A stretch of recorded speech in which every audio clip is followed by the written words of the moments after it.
Assalamualaikum warahmatullahi wabarakatuh. Alhamdulillah wassalatu wassalamu ala Rasulillah. Segala puji dan puja kehadirat Allah Subhanahu wa taala, juga salawat dan taslim kepada Nabi besar Muhammad sallallahu alaihi wa ala alihi wa sahbihi wasallam. Saudaraku seiman, melanjutkan bahasan kita kitab bedah buku kitab Riyadhus Shalihin tulis oleh Imam Nawawi rahimahullah, dan kita masih dalam bab yang sama, bab qanaah atau merasa cukup dan menjaga diri dari meminta-minta. Kita akan langsung masuk ke hadis yang akan kita bahas pada siang ini insyaallah, yaitu hadis nomor 532 berbunyi dari Hakim bin Hizam radhiyallahu anhu bahwa Nabi SAW bersabda, "Al-yadul ulya khairu min yadis sufla wabda biman ta'ul wa khairu sadaqati an dhahril ghina wa man yasta'fif yu'iffahu Allah wa man yastaghni yughnihi Allah." Artinya, tangan di atas yang memberi lebih baik daripada tangan di bawah yang diberi. Dan mulailah dengan memberi orang-orang menjadi tanggung jawabmu. Dan sebaik-baik sedekah adalah apa yang berasal dari batas kecukupan. Barang siapa yang berusaha menjaga kehormatannya, maka Allah akan menjaganya, dan barang siapa yang merasa cukup, maka Allah akan mencukupkannya. Hadis ini diriwayatkan oleh Bukhari dan Muslim. Hadis ini adalah hadis yang mulia. Hadis ini adalah hadis yang mulia, saudaraku seiman, karena pendek, padat, dan banyak sekali pesan Nabi SAW yang bisa kita jadikan sebagai prinsip hidup kita. Kita langsung masuk yang pertama, pesan Nabi SAW, dan ini sekaligus mutiara daripada hadis yang pertama, yaitu potongan sabda beliau SAW, "Al-yadul ulya khairu min yadis sufla." Tangan di atas yang memberi lebih mulia daripada tangan yang di bawah. Dan ini sekaligus menjadi hadis yang sangat relevan dengan judul bab, ya. Judul babnya qanaah, merasa cukup dan menjaga diri dari meminta-minta. Jadi orang kalau suka memberi, dia tidak akan minta-minta. Itu poinnya. Dan dari hadis ini, Nabi SAW mengingatkan seluruh umatnya, tidak terkecuali. Jangankan orang kaya, orang miskinnya nggak boleh minta-minta. Memberi iya. Kalau dikasih dia terima, tapi kalau dia mengemis, tidak sama sekali. Dan ada hadis yang lain, ya, mirip atau sejalan dengan ini, sabda Nabi SAW, siapa yang membuka pintu kemuliaan, tidak minta-minta, maka Allah bukakan baginya pintu kekayaan. Dan siapa yang membuka pintu mengemis, maka Allah akan bukakan baginya pintu kemiskinan. Jadi ini kaidah sangat dasar sekali. Kapan Anda sudah mulai setiap main ke rumah teman, ke rumah kerabat, bagus ya minta ya, bagus ya minta ya, selalu minta. Seperti orang yang mengemis. Kenapa harus minta? Kenapa Anda beli sendiri? Atau mungkin tanya saja dia beli di mana, misal. Atau kita mungkin foto, izin, lalu kita searching, kita bisa dapatkan. Sekarang banyak toko-toko online, hampir semua produk dijual di sana. Maka harusnya Anda bisa. Ya. Anda bisa membelinya. Kalau tiba-tiba kita ditanya atau dikasih ya, maka itu tidak ada masalah. Nabi SAW menerima hadiah. Tapi membuka pintu minta-minta ini, tidak boleh dalam Islam. Jadi itu sebab kemiskinan. Baik itu kemiskinan jiwa ataupun kemiskinan materi. Jadi harus hati-hati. Ini pesan mulia dari Nabi SAW. Selalu memberi. Walaupun dalam kondisi kita miskin, kita pas-pasan, tetap saja kita memberi. Bahkan sedekah yang paling afdol, pada saat ditanyakan kepada Nabi SAW, ya, maka beliau mengatakan sedekah yang kau keluarkan dalam kondisi kau sehat. Ya. Kau sedang berharap kekayaan dan takut miskin. Justru di saat itu sedekahnya paling afdol, karena kita lagi mau coba jadikan modal usaha, ya, atau kita mau investasi ke satu perusahaan misalnya, atau kepada teman. Di saat itu sedekah yang paling afdol. Jadi dari potongan pertama ini pesannya adalah jadilah orang yang mulia, selalu memberi, selalu mentraktir, ya. Dahului siapapun dari kerabat dan teman-teman untuk memberi hadiah. Dan Nabi SAW sudah mengatakan, tahadu tahabu. Saling memberikan hadiah, maka kalian akan saling mencintai. Wahai saudaraku seiman, yang belum terjalin hubungan yang baik antara suami istri, antara dia sama suaminya, dari dia sama istrinya, sering beri hadiah. Kasih hadiah pasangan kita. Ibu-ibu jangan selalu sibuk menerima hadiah saya dari suaminya. Anda pernah memberikan gak kepada suami sesuatu? Berikan sesuatu, hadiah walaupun sederhana, menyenangkan hatinya. Bahkan kata Nabi SAW, termasuk amal yang sangat dicintai Allah adalah memasukkan kegembiraan dalam hati seorang muslim. Begitu juga anak pada orang tua. Sering berikan hadiah kedua orang tuamu, saudaraku. Terutama yang masih hidup. Seperti kami, kedua orang tua sudah meninggal. Banyak pintu-pintu kebaikan yang bisa diraih dari orang tua yang masih hidup sudah tertutup sekarang. Misal menjenguknya pada saat sakit, mengunjunginya setiap hari, memohon agar didoakan, ya, bersedekah kepada mereka, ya, memenuhi kebutuhannya, mengantar ke tempat yang dia ingin datangi misalnya. Sudah hilang semua itu. Dari orang yang orang tuanya sudah meninggal. Tapi Anda, yang orangnya masih hidup, Anda punya peluang yang sangat besar. Minimal telepon, tanya kabarnya, atau WA. Minta didoakan. Itu luar biasa. Kalau sudah meninggal terbatas sekali. Ada doa, ada sedekah, ada haji, umroh, iya. Tapi banyak hal yang luput. Sering penuhi kebutuhan orang tua kita. Demikian juga, wahai orang yang menjadi sahabat, mau disahabati oleh orang, atau mau sahabatnya langgeng sama dia. Sering beri hadiah. Beri. Ya. Karena orang yang memberi itu mulia dia. Dan orang yang diberi akan merasa dihormati. Dan dia akan balik menghormati orang yang memberi. Dan hati-hati kalau sudah ada mulai perhitungan di jalan Allah SWT. Setiap mau sedekah, mau memberi, kayaknya nggak usah, kayaknya begitu. Selalu begitu, maka dari syaitan. Itu bagian daripada sifat pelit. Ini pesan yang pertama. Pesan yang kedua, dan mutiara yang kedua dari hadits ini adalah sabda Nabi SAW, wabda biman ta'ul. Ya. Dan berikanlah kepada orang-orang yang menjadi tanggung jawabmu. Dahulukan mereka dulu. Banyak orang sibuk sedekah di luar rumah, tapi lupa dengan rumahnya. Lupa dengan istrinya, lupa dengan suaminya. Sebaik-baik sedekah adalah yang dikeluarkan suami untuk istri dan anak-anaknya. Sebagaimana sabda Nabi SAW, dinar yang kau keluarkan di jalan Allah, jihad. Dinar yang kau keluarkan untuk fakir miskin, pembebasan budak. Dan dinar yang kau berikan kepada keluargamu, jauh lebih afdal, lebih besar pahalanya. Tentu Anda boleh sedekah di luar, tapi prioritaskan dulu kebutuhan dasar. Biarkan istri, anak kita butuh makan, butuh minum. Ada, ternaungi di tempat yang layak. Mereka nyaman tidur, mereka nyaman mandi. Anda panen pahalanya setiap aktivitas mereka itu. Setiap kenyamanan mereka itu. Kenapa sibuk di luar menjaga wibawa, terkenal dermawan, tapi di rumahnya berantakan? Ya. Betul juga dengan seorang istri. Sibuk sama teman-temannya baik, tapi sama suaminya pelit. Subhanallah. Bukankah hadis istri Abdullah bin Mas'ud radhiyallahu anhu pada saat mau bersedekah. Lalu kemudian Abdullah bin Mas'ud ditanya oleh istrinya. Lalu dia mengatakan, kenapa kau cari jauh-jauh orang? Saya suamimu bukan orang mampu. Kenapa kau tidak beri? Maka istrinya dengan santun mengatakan, kalau gitu coba tanyakan dulu ke Rasulullah SAW. Maksudnya ini boleh nggak ini? Istri berikan ke suami. Maka kata Abdullah bin Mas'ud, kaulah yang pergi tanya. Jangan saya. Karena nggak enak nanti dikira saya ini yang sengaja berharap itu. Maka istri Abdullah bin Mas'ud pergi, lalu Nabi SAW mengatakan, iya, itu adalah sedekah yang luar biasa. Memberikan kepada suami. Dan seterusnya. Ya. Begitu juga dengan anak-anak. Royal saja sama mereka. Selama hal-hal yang baik. Cuma memang kami sarankan, setiap yang Anda berikan hubungkan dengan prestasi. Nggak ada salahnya Anda memberikan uang jajan, tapi dengan syarat dia harus menyetor misalnya salah satu surah Al-Quran. Misal contoh. Kalau dalam setiap hari Anda berikan snack dia setiap hari. Dia store satu surah pendek aja. Kalau dalam 1 bulan 30 hari, berarti kan bisa 30 surah dia store.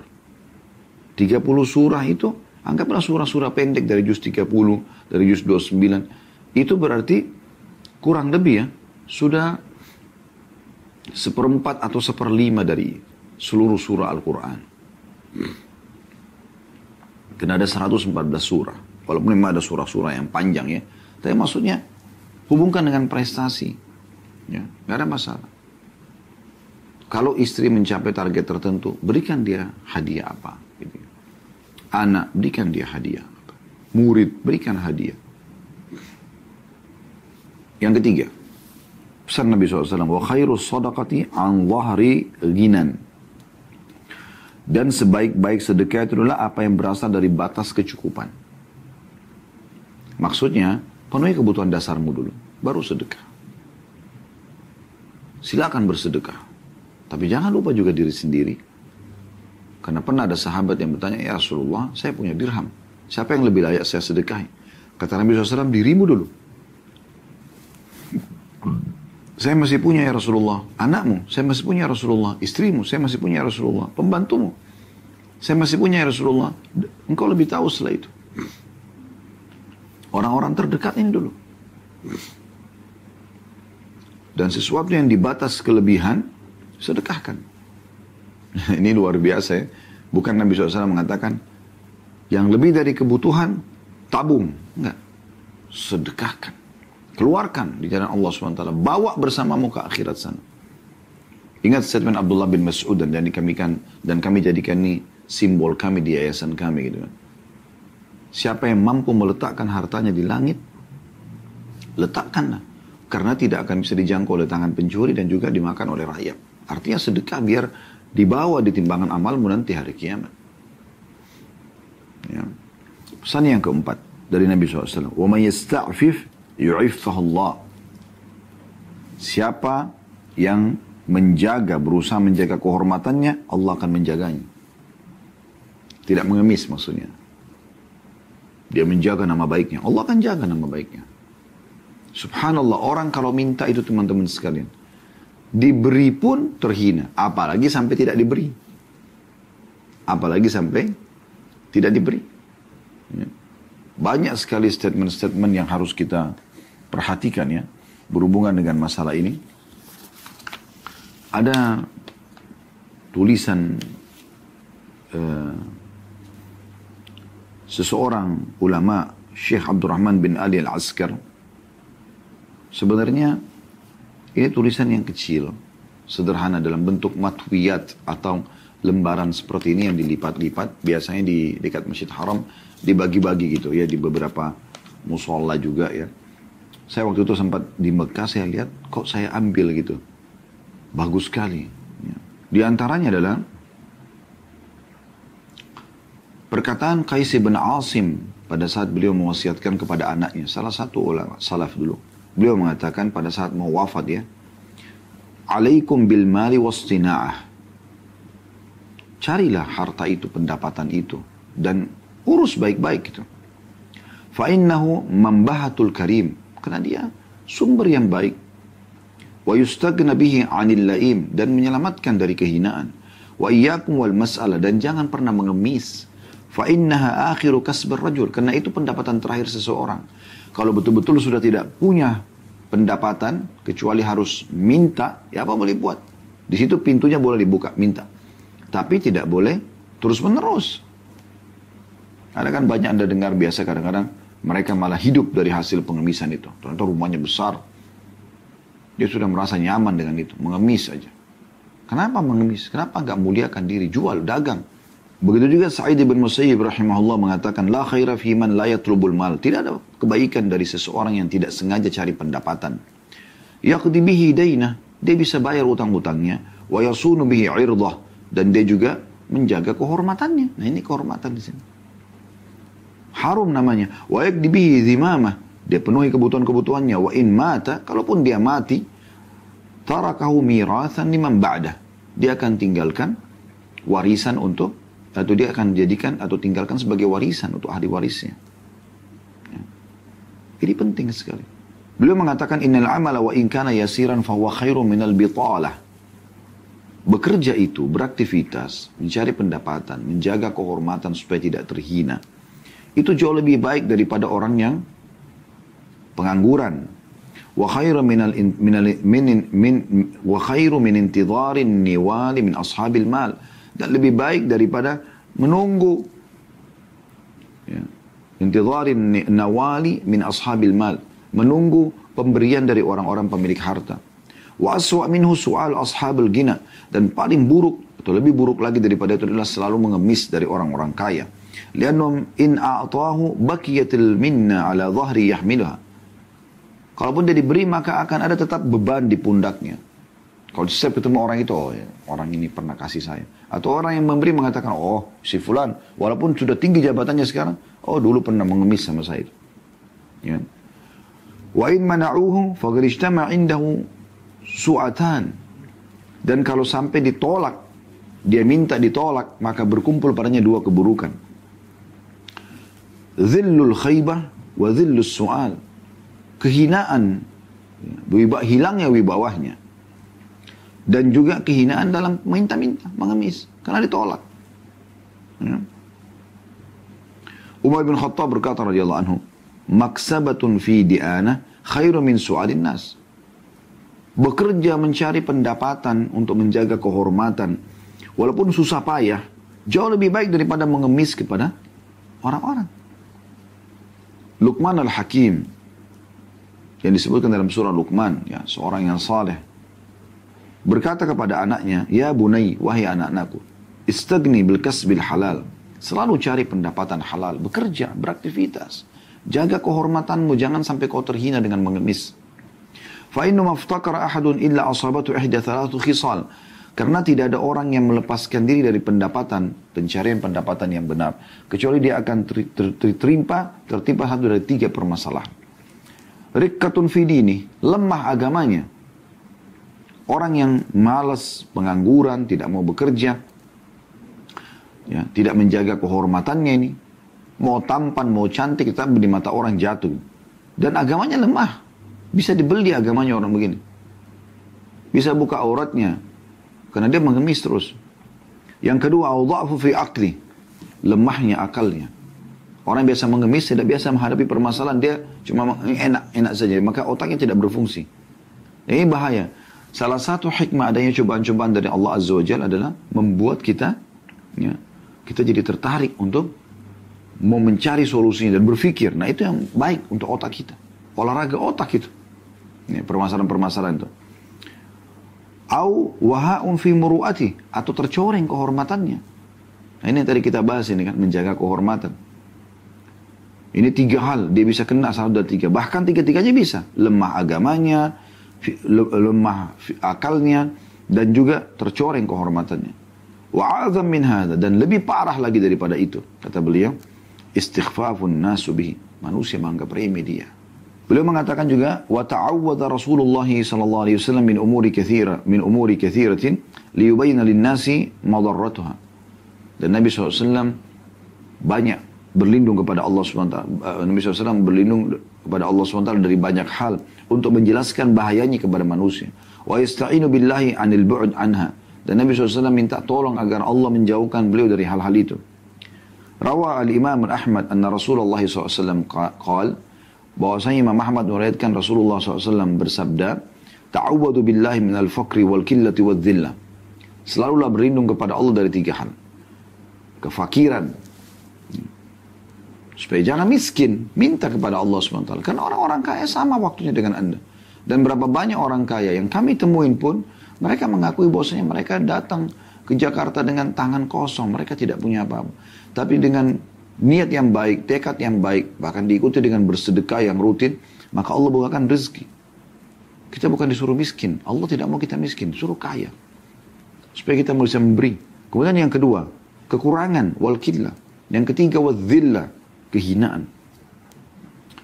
Jadi kita disuruh untuk berlindung kepada Allah Subhanahu wa taala dari semua ini, ya. Lalu beliau mengatakan, inna la yaliku birrajulil aqil. Seseorang laki-laki yang berakal tidak pantas itu. An yarda li nafsihi an yakuna himlan 'ala al-mujtama'. Kalau dia akan menjadi beban di tengah-tengah masyarakat. Thaqilan la fa'idata min. Memberatkan masyarakat, lingkungannya, dan tidak ada faedah bisa diambil darinya. Pengangguran, cuma toh minta. Dihina-hina oleh orang. Ataupun akhirnya jadi kriminal. Preman-preman. Farigan an syugul. Tidak bekerja. Tidak mau berusaha. Yaqulu Umar radhiyallahu anhu, maka Umar berkata radhiyallahu anhu, inni la ara ar-rajula fayu'jibuni syakluh. Aku kadang-kadang melihat ada orang, aku kagum melihat paras wajahnya, postur tubuhnya, pakai penampilannya, bagus sekali. Fa idza sa'altu anhu, tapi pada saat saya tanya tentang dia, faqila la amalalah saqata min aini. Kalau saya tanya, maka orang-orang mengatakan, tapi dia pengangguran, maka jatuh dia di mataku. Maksudnya, tidak ada nilainya orang ini di mataku. Ini menandakan luar biasa. Beliau juga mengatakan, wa sahabatuhu, saya ulangi dulu, wa kana nabiyyuna Muhammad sallallahu alaihi wasallam yabi'u wa yashtari. Ketahuilah bahwasanya Nabi Muhammad sallallahu alaihi wasallam, Nabi kita, Beliau bertransaksi jual beli, menjual dan membeli. Yabi' wa yashtari. Wa yarhan, gadai, menggadaikan. Wa yata'amal bi jami'i ta'amulatil maliyah. Dan beliau berinteraksi dengan segala jenis transaksi harta, jual beli. Wa qala yawman li ashabihi, dan beliau berkata suatu hari beliau pernah berkata kepada para sahabatnya, la'an ya'khudha ahadukum abhulah, seseorang dari kalian mengambil potongan-potongan tali, thumma ya'til jabal, lalu dia naik ke atas gunung, thumma ya'ti bihizmatin min hatabin fayabi'uha fayastagni bithamaniha, kemudian dia mengumpulkan ranting-ranting atau potongan-potongan kayu lalu dia menjualnya dan dia hidup dari nilainya, khairun lahu min an yas'alan nas, jauh lebih baik daripada dia mengemis pada orang. A'tuhu aw mana'uhu, baik dia diberikan atau dia ditolak. Hadis ini riwayat Bukhari. Kita sudah jelaskan tadi, kalau dia ditolak sudah terhina. Dia diberi pun terhina, apalagi kalau ditolak. Hilang harga dirinya. Kemudian beliau mengatakan wassahabatu ridwanullah alaihim, dan sahabat-sahabat beliau juga, sahabat Nabi SAW ridwanullah alaihim, imtahanul mihan, mereka coba menguasai berbagai macam profesi. Wa ba'u washtaru, mereka jual beli, ya. Wa talabur rizqil halal, mereka mencari rezeki-rezeki yang halal. Qala Sa'id bin Musayyib, Sa'id bin Musayyib berkata rahimahullah, seorang tabi'in, kana ashabu Rasulullah sallallahu alaihi wasallam yatjaruna fi bahri Rum, bahwasanya sahabat-sahabat Rasulullah mereka berdagang sampai ke laut-laut Romawi. Wa yaqulu Umar radhiyallahu anhu, dan Umar juga berkata radhiyallahu anhu, ta'allamul mihna, pelajari profesi-profesi, coba tekuni. Fa innahu yushiku an yahtaja ahadukum ila mihnatah, karena bisa saja kalian butuh dengan profesi kalian itu. Wa kana Abu Darda radhiyallahu anhu la yuqidu an-nara tahta kidrihi hatta tadma 'ainah, dan Abu Darda radhiyallahu anhu memasak, ya, menjual masakan gitu, sampai matanya memerah. Wa taqulu Aisyah radhiyallahu anha, dan Aisyah berkata radhiyallahu anha, kana Abu Bakar radhiyallahu anhu atjaru Quraisyin hatta dakhala fil imarah, bahwasanya Abu Bakar adalah orang yang, ya, paling mahirnya, ya, atau pedagang ulungnya Quraisy sampai dia masuk ke pemerintahan. Setelah jadi khalifah, setelah meninggal Nabi, pada saat Nabi SAW meninggal, disitulah beliau meninggalkan perdagangan. Sebelumnya beliau berdagang terus, beraktivitas, ya. Dan ini hal yang luar biasa, dan sekian banyak, ya, dalil-dalil gitu kan yang disampaikan. Saya tidak bacakan semuanya, tapi kita tutup khusus poin ini dengan hadis Nabi SAW yang diangkat oleh beliau. Beliau mengatakan sallallahu alaihi wasallam, ma akala ahadun ta'aman khairun min an ya'kula min amali yadi, wa inna nabiyallahi Daud kana ya'kulu min amali yadi. Tidak ada satu sumber pendapatan, sumber makanan dan minuman yang lebih baik daripada hasil kerja tangan seseorang. Disuruh bekerja, bukan mengemis. Dan ketahuilah Nabi Allah Daud makan dari hasil tangannya sendiri. Ya. Dan ini hal yang luar biasa gitu, yang harus diperhatikan. Dan ini kalau Anda mau dengar lebih jauh tentang bahasan lembaran tadi yang saya bacakan itu, kami sudah angkat khusus sebuah materi, judulnya Katakan Iya Untuk Sukses. Anda bisa lihat di playlist kami di YouTube insya Allah, untuk Anda lebih jauh memahami masalah ini. Kemudian pesan yang kelima teman-teman sekalian, ya. Jadi pesan yang pertama adalah tangan di atas lebih boleh daripada tangan di bawah. Kemudian yang kedua, mulailah memberi kepada orang-orang yang di bawah tanggung jawab kita.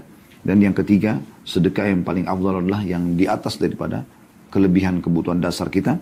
Yang keempat, siapa yang menjaga kehormatannya, maka Allah pun akan menjaganya. Dan yang terakhir sekarang pesan yang kelima adalah, wa may yastaghni yughnihillah. Dan barang siapa yang merasa cukup, maka Allah pun mencukupkannya.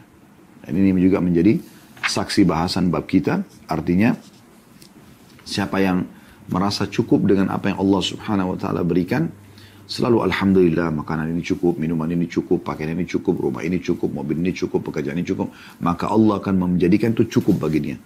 Dan subhanallah, ini kita bisa rasakan, ya. Kalau ada orang walaupun punya pendapatan sudah ratusan miliar, ya, ada orang kadang-kadang datang ngobrol sama saya, pendapatannya sudah sekian banyak, tapi seperti orang yang tidak cukup, seperti orang yang tamak, tidak pernah cukup, ya.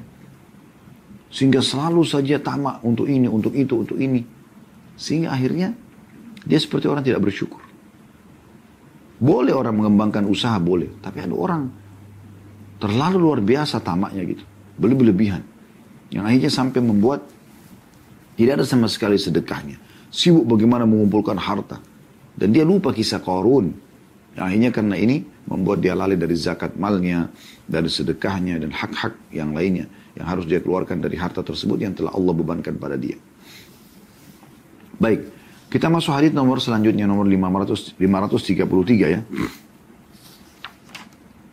Hadits ini berbunyi teman-teman dari Abu Sufyan Sakhri bin Harb radhiyallahu anhu. Beliau berkata, Rasulullah SAW bersabda, la tulhifu fil mas'alah. Wallahi la yas'aluni ahadun minkum syai'a. Fatukhrija lahu mas'alatuhu minni syai'an wa ana lahu karih. Fayubaraka lahu fima a'taitu. Janganlah kalian terus-menerus meminta. Demi Allah, tidaklah ada seseorang di antara kalian meminta sesuatu kepadaku, kemudian permintaannya itu membuatku memberikan sesuatu kepadanya, padahal sebenarnya aku tidak ingin. Lalu dia diberikan keberkahan pada apa yang aku berikan kepadanya tersebut. Hadis ini diriwayatkan oleh Imam Muslim. Dari hadis ini ada dua pelajaran yang bisa kita ambil. Yang pertama adalah larangan Nabi SAW untuk mengemis. Minta. Ya. Ini hanya babnya kalau betul-betul tidak ada kemampuan. Baru minta. Ya. Jangan mengemis sebenarnya sekali. Kalau diberi alhamdulillah, kalau tidak jangan. Kita harus mulia gitu. Walaupun kita pengen sekali. Ini larangan dari Nabi SAW. Apalagi kalau yang sedang kita mintai tidak suka dimintai. Ya. Allah memberikan kita feeling dalam hati teman-teman. Orang ini kalau saya minta mau nggak sih dia? Jelas-jelas orang itu merenggut wajahnya, tidak mau. Kasihlah, tolonglah. Kenapa ini? Kenapa? Ya. Tidak boleh, dilarang oleh Nabi SAW. Mulia teman-teman sekalian. Bahkan Nabi SAW mengajarkan kepada kita sebuah hadis yang saya tiba-tiba terlintas. Beliau mengatakan, kalau Allah berikan kalian, atau kalau kalian sudah diberikan oleh pemimpin kalian apa yang merupakan hak kalian syukuri. Kalau kalian belum diberikan, ya, mintalah kepada Allah agar memberikan kepada kalian. Ini poin penting. Masalah tauhid kita kepada Allah SWT. Akhi dan ukhti. Minta. Minta kepada Allah dari hal yang kecil sampai hal yang besar. Bukan cuma hal yang besar saja. Minta apa saja. Kenapa Anda tidak meraih pahala doa dengan misalnya pas mau pergi ke satu mall, ke pasar mau belanja, Anda minta, ya Allah mudahkan parkiran buat hamba. Minta parkiran pun kepada Allah. Hal yang sederhana. Mungkin subhanallah Allah mudahkan. Saya berapa kali dulu waktu Ajwad Resto kami masih di Kalibata City, padat sekali parkiran, subhanallah di sana. Kadang-kadang saya kalau datang dari rumah mau ke resto, mau cek gitu, saya tahu ini padat, maka saya mengatakan, ya Allah mudahkan parkiran. Subhanallah, tidak pernah saya nggak dapat parkiran dengan padatnya kendaraan. Kadang-kadang pas masuk ada aja yang keluar, subhanallah. Ada tempat yang memang dari sekian mungkin ratus, mungkin banyak mobil di sana, ada yang bisa diselip mobil masuk dalam. Allah selalu mudahkan. Anda lagi siang ini, Anda mau makan misalnya, tidak ada salahnya Anda minta supaya mendapatkan pahala doanya. Dan juga selalu menghubungkan diri kita dengan Allah Azza wa Jalla. Kita mengatakan, ya Allah, mudahkanlah makan siang yang cocok buat hambamu ini. Ya Allah, aku lagi pengen makan sup kah, nasi kah, apa. Ya Allah, pengen makan ini. Sampai minta sama Allah.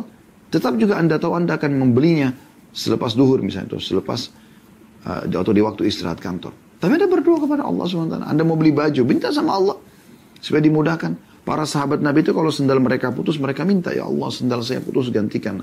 Begitu luar biasa tauhid mereka.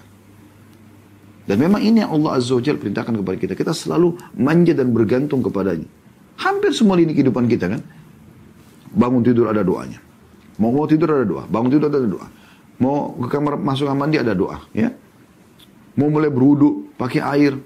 Bismillah ada doa. Masuk WC ada doa.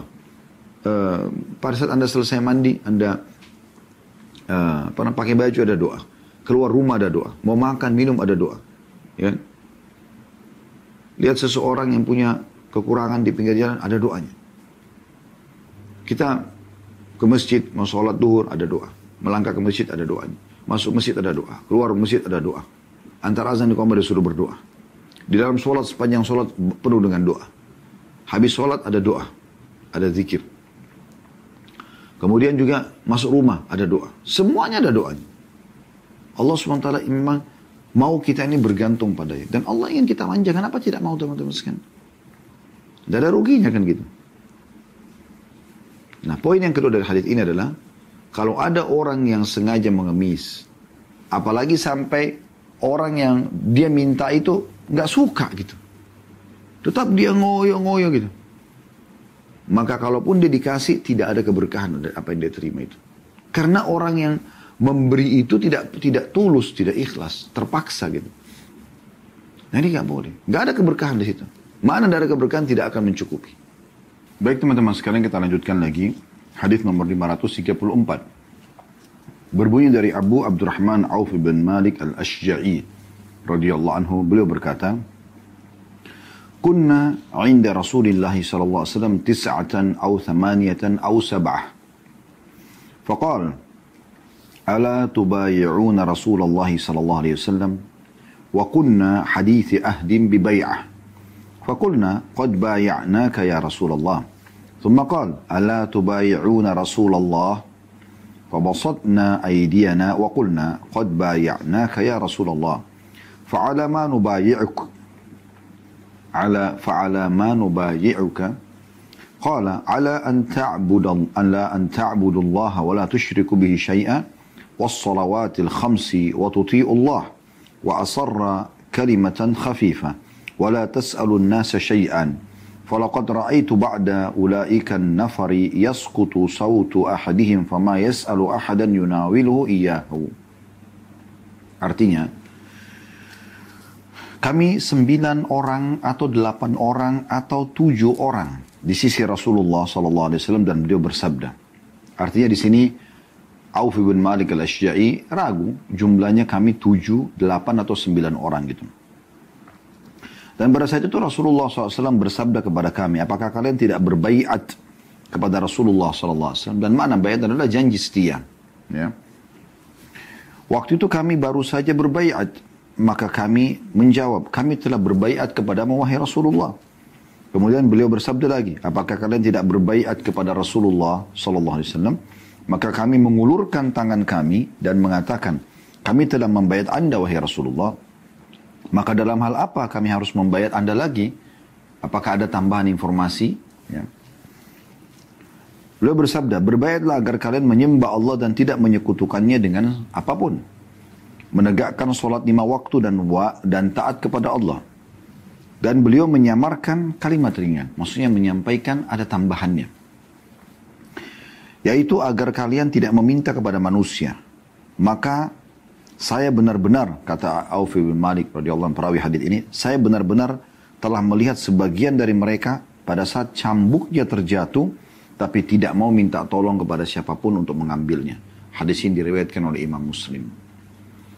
Hadis ini mulia teman-teman sekalian. Banyak maknanya. Di antaranya adalah, yang pertama kita bisa ambil pelajarannya tentang masalah bagaimana Nabi SAW dibaiat oleh para sahabat. Dan ini terjadi ya pada Nabi SAW atau pemimpin yang sedang memimpin. Kita memberikan janji setia kita. Kalau kita masih hidup di zaman Nabi SAW, maka Nabi selalu mengatakan atau sering mengatakan kepada para sahabat. Sering mengatakan pada mereka, baiatlah gitu. Apalagi orang kalau baru masuk Islam. Maksudnya, buat janji setia.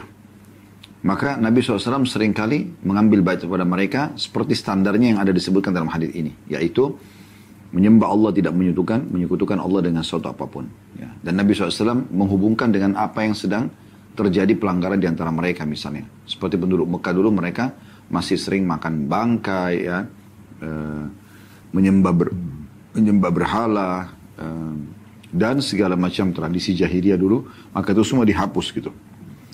Di sini beliau mengatakan juga dan sholat. Ya. Ini umum dalam bait Nabi SAW. Tidak boleh menyekutukan Allah. Kemudian menegakkan sholat 5 waktu dan taat kepada Allah. Apa yang Allah perintahkan kerjakan, apa yang Allah larang tinggalkan. Itu janji setiap muslim ya, yang harus dipegangi. Kemudian di sini Nabi SAW menitipkan pesan, kata Auf bin Malik. Kalau apa yang Nabi sebutkan itu sering kami dengar. Bahkan kami sudah baiat Nabi dalam hal itu. Tapi ada pesan Nabi yang berbeda, ditambahkan lagi di situ. Yaitu beliau mengatakan jangan pernah mengemis pada orang. Jangan pernah minta sama orang.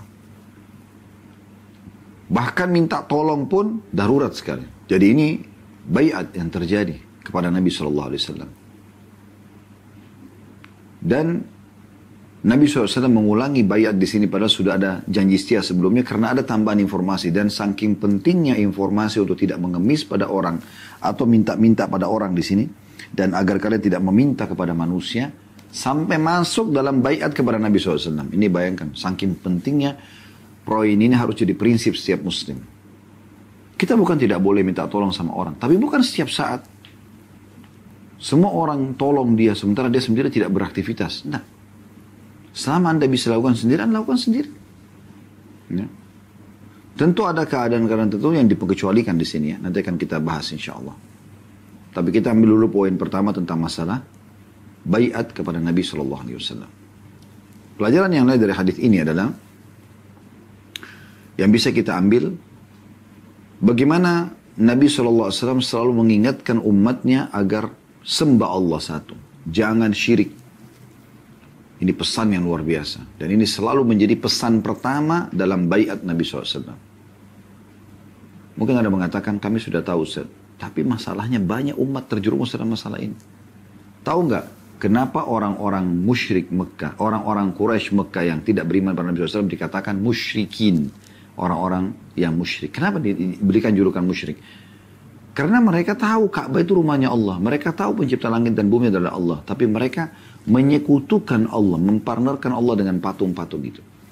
Mereka masih meminta pada Allah dan meminta juga pada patung tersebut. Bahkan kadang-kadang mereka mendahulukan patung daripada Allah Azza wa Jalla. Allah tidak butuh sekutu. Kata Allah SWT dalam hadis Qudsi, kata Nabi SAW, Allah berfirman, Ana agna syuraka, ana syirk. Ya. Man asyraka ma'iyya ghairi taraktuhu wa syirku. Aku adalah zat yang paling benci, tidak suka dengan sekutu. Tidak perlu dengan sekutu. Siapa yang menyekutukanku dengan sesuatu, maka aku biarkan dia dengan sekutunya. Allah biarkan dia. Patung kah, pohon kah, kuburan kah, apa saja. Ucara yang ketiga. Perintah untuk menjaga sholat. Jadi ini ibadah yang sangat harus diperhatikan secara khusus. Karena satu-satunya ibadah yang Nabi SAW menerima langsung dari langit adalah sholat. Ya. Yang lain semua di bumi. Yang keempat, selalu taat kepada Allah. Apa yang Allah perintahkan kerjakan, apa yang Allah larang jauhi. Dalam segala keadaan. Dan yang terakhir, yang kelima, yang bisa kita ambil dari mutiara hadis ini adalah inti bahasan atau yang sedang dibahas dalam bab kita. Tidak boleh meminta pada Allah. Di sini subhanallah, Auf ibn Malik al-Ashja'i radhiyallahu anhu memberikan gambaran kepada kita. Bagaimana memahami meminta ini? Apakah meminta duit? Meminta pakaian? Meminta makanan? Bukan itu yang dibahas. Beliau mengatakan 9 orang itu tadi, 7 sampai 9 orang, antara itu beliau ragu ya. Dia bilang, saya lihat dengan mata kepala sendiri setelah penyampaian Nabi SAW ini, kalau tongkatnya pun jatuh, atau cambuknya itu, tidak pernah dia bilang, tolong ambilin. Walaupun dari atas unta, dari atas kuda, dia turun, dia ambil sendiri. Saking mulianya dirinya gitu. Tentu teman-teman sekalian, jangan difahami ini keliru ya. Jangan mengatakan, oh kalau begitu saya sebagai atasan, tidak perlu pakai pegawai. Karena kan mereka tolong saya. Bukan itu yang dimaksud.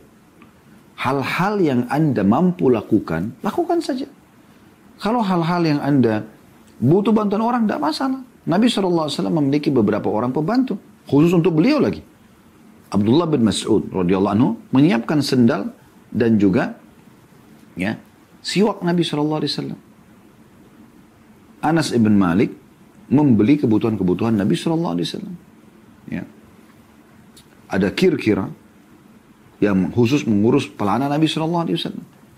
Dan setiap ada sahabat yang mau berkhidmat, Nabi SAW biarkan. Ada juga sahabat yang dulu bahkan khusus datang menginap di rumah Nabi SAW atau di depan pintu rumah Nabi hanya untuk menyiapkan air untuk uduk dan sholat, untuk uduk sholat malamnya Nabi SAW. Yang Nabi mengatakan, mintalah sesuatu. Lalu dia mengatakan, ya Rasulullah, saya minta agar saya bersama dengan Anda di surga. Permintaan yang sangat mulia. Saya berharap, kita berharap berada di posisi sahabat ini. Karena Nabi SAW mengatakan, kalau gitu, ada permintaan lain, dia bilang tidak ada. Ya, kalau begitu kata Nabi SAW, bantu saya dengan memperbanyak, supaya hajatmu dipenuhi. bisa bersama aku di surga nanti? Bantu aku banyak sujud, banyak sholat. Terutama sholat sunnah. Maka boleh orang minta tolong dengan pegawainya, dengan istrinya, ya, dengan anaknya. Apalagi kalau memang poinnya, ini tadi yang saya bilang saya akan jelaskan, nah ini poinnya. Kalau kita tahu, ya, atau kita ingin memberikan peluang